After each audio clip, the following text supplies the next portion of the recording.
There we go. Okay. Good afternoon, guys. We are continuing from where we left last time. I think we looked at the calculation of distance. Then we also looked at the calculation of magnetic bearing, true bearing, and magnetic declination. I'm going to start off with a question from June exam for this year, counting paper.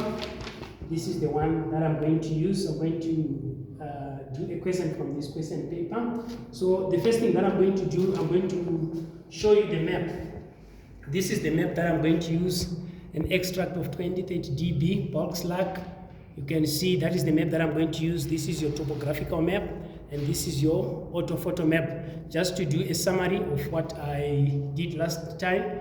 Remember, we said the topographical map, the scale at the top is what we refer to as the ratio scale, and this 1:50,000. And also the one for the orthophoto is 1:10,000, and both units are in centimeters. What else did we talk about? We talked about the contour interval, which is the 20 meters in a topographical map, and also the 5 meters on an orthophoto map. So I'm going to start off with a question from a question paper, June 2024, grade 12. This is the question paper. We are going to do question 4.1.4. It reads, determine the magnetic bearing from H in block A3, where the hiking trail starts, to the bridge in block C4 and D4. Use the total change of 9 minutes west. So this is the information that I'm going to use. So I'm going to start off now. Let's go to our map. So from the map, it reads, determine the magnetic bearing of from H. This is where our H is. This is where our H is. You can see with this arrow, okay? In block A3, this is A, 1, 2, 3. So A3, this is where H is in A3. Where the hiking trail starts, this is your hiking trail. This is your hiking trail. This is your hiking trail, as you can see, okay? Where the hiking trail starts, to the bridge in blocks C4 and D4.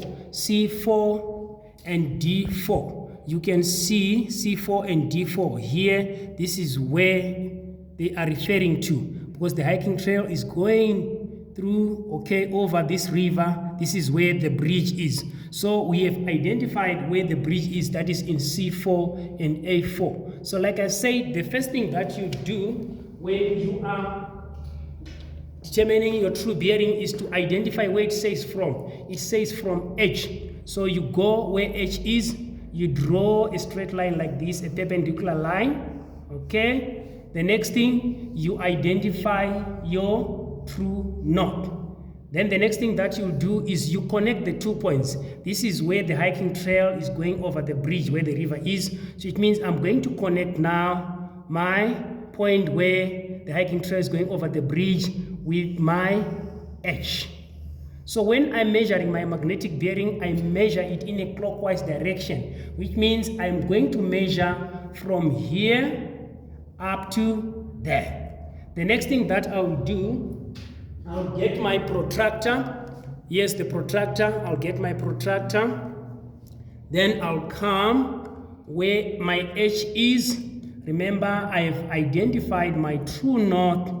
This is my true north. As you can see, I've identified. I make sure that it's exactly at the point at this line. As you can see, the straight line there. Then I'm measuring my angle from here up to there, which means I'm measuring from here clockwise. Okay, so from here up to there, it gives me something like 160. 160, as you can see, this is 90 here, 100, 110, 120, 130, 140, 150. Here is 160. So that's how I get my true bearing. I identify where it says from. I draw a perpendicular line, identify my true north. I connect the 2 points, that is my H, and where the hiking trail is passing over the bridge along this river. So I connect the 2 points, then I calculate this angle using my protractor. I'm measuring from the true north. As you can see, from here I get, this is 116. So my true bearing true bearing, I'll just say B is 160. Remember, when you're writing a true bearing, you're supposed to write it in degrees. Then the next thing that my question is asking me to do is determine the magnetic bearing of H from A3, where the hiking trail starts, to the bridge in block C4 and D4. I've shown you that. Use the total change of 9 degrees westward. I've been given the total change. Now, I've been given the total change of 9 minutes, westward. Okay, so when I'm calculating my magnetic declination, obviously, the first thing that I'll do, I find the difference in years. Then after finding the different years, I also multiply with the mean annual change. The information that is available here, this is the information that I'm talking about. As you can see, magnetic declination 18 degrees 14 minutes west of true north, August 2022. Okay, but in this instance now, the normal way that we do is we find the difference in years, then we multiply the difference in years, multiply the mean annual change, which is this one. But in this question now, we are given the total change.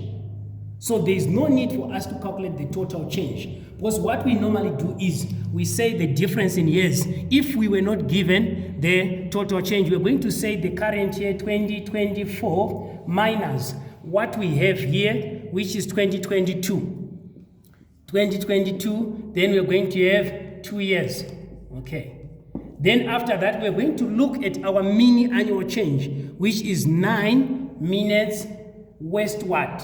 Then after that, we are going to, this is our mean annual change. I'm going to use it like this. Then we're going to multiply our 2 years multiplied by 9 minutes westward to get 18 minutes westward. But we are not going to do that. Why?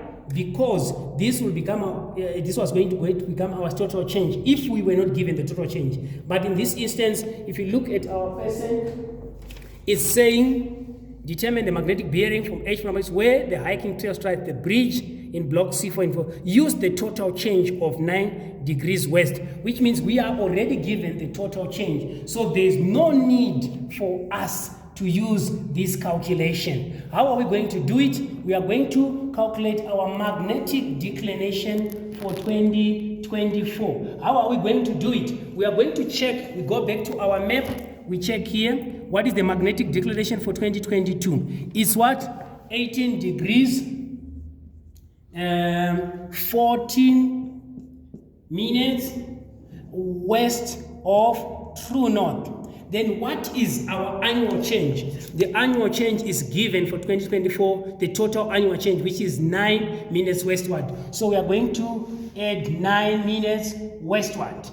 Then for us to determine the magnetic declination for 2024, we add now our 18 plus 9, 18 degrees 14 minutes west of true north plus 9 minutes westward. So here we'll have 18 degrees, then 14 plus 9, we are getting 15, 16, 17, 18, 19, 20, 21, 22, 23. So if you add 14 plus 9, you get 23 minutes west of true north. So now that we have got our true bearing, we have our total change, which is given on the question paper. As you can see, there is no need for us to calculate it using this way. So we are going to write our magnetic declination for 2022, our total change, which is 9 minutes westward. When we add the two, it will give us the magnetic declination for 2024, which is 18 degrees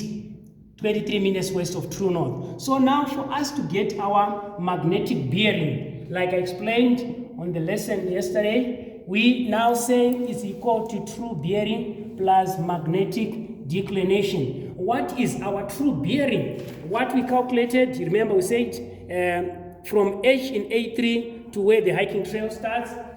Let's go to our map. This is where the hiking trail starts. And this is where, so we're measuring from H to this point.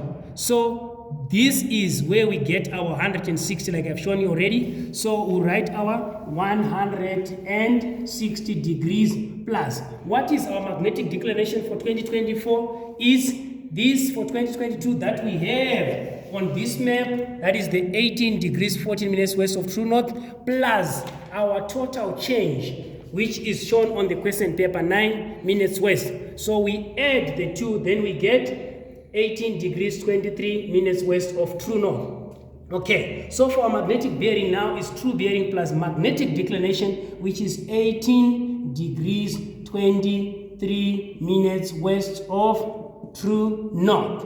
Then what will be our answer? If you add 160 plus 18, you get 178 degrees 23 minutes. Then you leave it like that. This is our magnetic bearing. This is our magnetic bearing, the formula being true bearing plus magnetic declination. This is our true bearing. This is our magnetic declination for 2024. You add them together, then you get this answer. So you get your mark for the true bearing. The total change is given. Then magnetic bearing, for this was for 2022. Then we add with the total change to get the magnetic bearing for 2024. So you get a mark.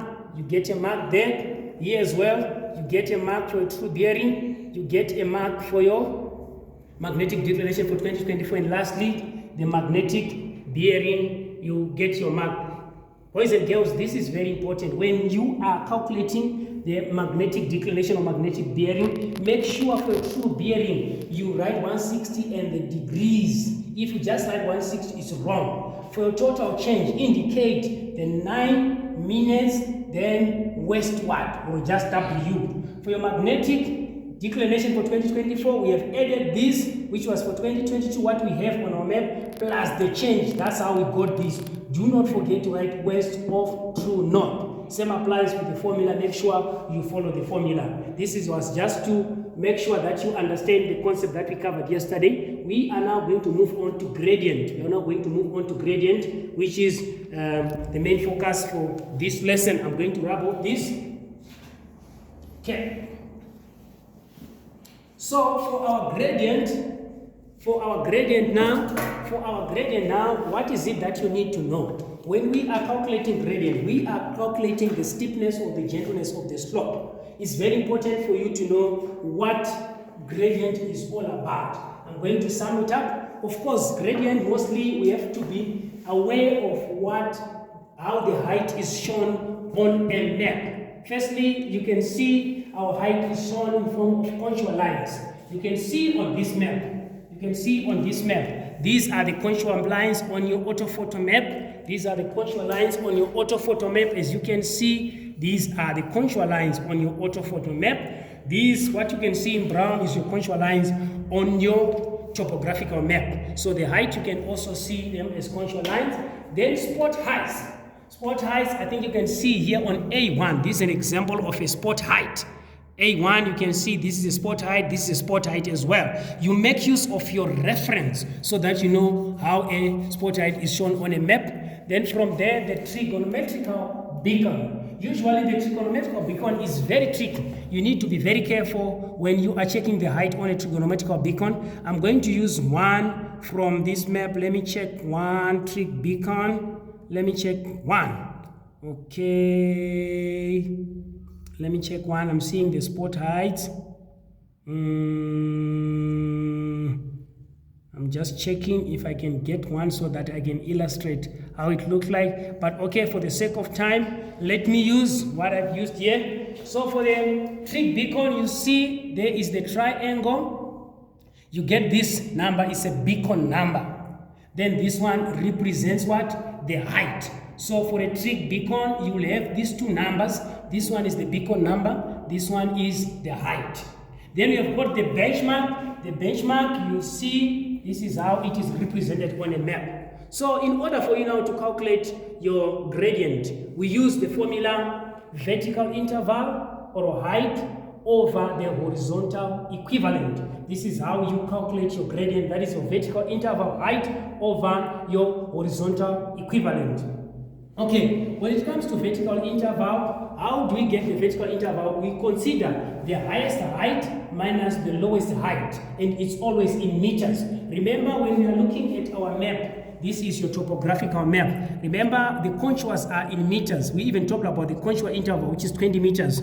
Same applies with your orthophoton. The contour's height also is in meters. So vertical height, we use highest height minus lowest height, which is always in meters. Then horizontal equivalent, we measure the distance between 2 points in centimeters. Horizontal equivalent is the same way that we calculate distance. So it's like we are calculating distance between the two given points. Okay, and also we convert it into meters because the units that we use for gradient is supposed to be all using the same unit of measurement, which is the meters, since our vertical interval height is in meters. Okay, measure the distance between 2 points in centimeters multiplied by 500. Make sure the VI and the HE has the same unit of measurement. The answer is given as a ratio and no units might be used. I'm going to calculate gradient from this question paper, that is June 2024, grade 12, question 4.1.3. You can see it reads, determine the gradient of the slope in block B2 from spot height 1294 to spot height 1084 if the vertical interval is 210 meters and the map distance is 1.7 centimeters. The good thing about this question is they have already calculated the horizontal equivalent for us. So what is it that we are required to do? The first thing, let's go to our map. Determine the gradient of the slope in block B2, which means what we are looking at is here. The spot height 1084 in B2. This is your B2. Alphanumeric, you go with the alphabet, then the number. This is 1084. This is what we are looking at. Then B2 in block B2, okay? Block B2 and height 1294. 1294. Where is our 1294? And 1294, okay? Let's check for our 1294. 1294, yeah, this is 1294, this is 1084. So remember, we said our VI, we check the highest height minus the lowest height, which means our highest height is 1294, our lowest is 1084. So our highest height is 1294, our lowest height is 1084. But I want you to pay attention to what the question is saying. We are already given the vertical interval, where it says if the vertical interval is 210. So our gradient is equal to VI over HE. Okay, what is our VI? VI we are given as 210, which means we are looking at the difference between the highest height 1294 meters minus 1284 meters. That's how we got the 210. We are given already. And on the question paper, we are also given the map distance, which is our horizontal equivalent. How are we given this? We are given the map distance is 1.7 centimeters, which means in order for us to get the 1.7, the horizontal equivalent, we'll say now 1.7 centimeters. Remember, it has to be in meters. So if you go back to how I introduced this, remember we said that whenever you are working with maps, the first thing that you do is you convert your maps. This is your topographical, that's one we are going to use. So it means here it's in centimeters. If I'm to convert it to meters, I'm gonna get 500 meters to kilometers, 0.5 kilometer. So I'm going to convert my horizontal equivalent to meters, which means I'll use what I have here, which is 1.7 centimeters. That is between those two given points. We are looking at these two given points. That is your 1084 and 1084 and 1294. So this is where the 1.7 centimeters is coming from, which means from this spot height to this spot height. This is the highest, this is the lowest. This is the one where the 1.7 centimeters coming from. So we are going to multiply this 1.7 centimeters by 500 because we want our units to be in meters. So we multiply by 500 meters. What are we going to get? 210 meters over what is 1.7 centimeters multiplied by 500. We are going to get, let me get my calculator. Focus on this one. Let me get my calculator. So we are now going to say 1.7 multiplied by 500, then we get 850. We get what? 850. So we get 850. We get 850. So it means now, if we multiply 1.7 centimeters by 500, we get 850. We get 850. We get 850. Okay. This is also in meters. Okay. This is also in meters. We just get another marker. This is also in meters. Okay. We get 850 meters. Okay. This is our VI. This is our HE. Okay. So now we don't leave it like this. This is our VI. This is our HE. We divide both by our numerator, which is the VI, which is also the VI. So it's a matter of saying 210 meters divided by 210. Here we also divide by 210. What are we going to get? This one into this we get 1. This one into this we get it's around 4.04. We're going to round it off to become 4. So we don't leave it like this. Our answer, we write it as a ratio, which is 1:4. That is our gradient. That's our calculator, our gradient. So you see from the formula how we have explained it: gradient, vertical interval, the height over the horizontal equivalent. Okay, vertical interval, highest height minus lowest height. Our highest height was 1,294 meters. Our lowest height was 1,084 meters. That's how we get this 210. It's also given.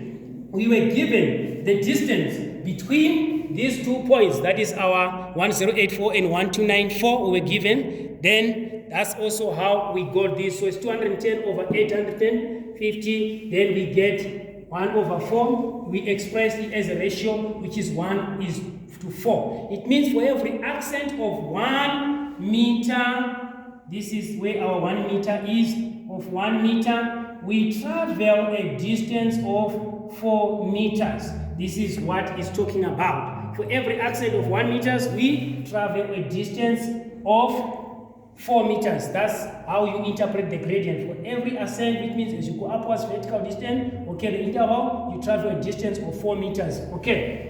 So when it comes down to our gradient, there are certain things that you have to know. The smaller the number, the steeper the slope. If your number is smaller, I'm referring now to the HE, this number. This is the number that I'm referring to. If it's small, the smaller the number, the steeper the slope. The larger the number, the gentler the slope. Okay. So using the Focus Grade 12 book, how you interpret your gradient, whether it's steeper or it's not steep. Okay. If it's above 15, I'm talking now to your horizontal equivalent. If it's above 15, it means it's gentle. If it's between 10 to 15, it's moderate. And if it's less than 10, it's steep. That's how you interpret your gradient. I'm going to repeat again. If it's more than 15, it means it's gentle. The gradient is gentle. It's 10 to 15, it's moderate. And if it's less than 10, it's very steep. So the smaller the number, the steeper the slope. The larger the number, the gentler the slope. So boys and girls, this is how we calculate gradient, the formula, vertical interval over horizontal equivalent. I've also explained all this. I hope you benefited. Thank you.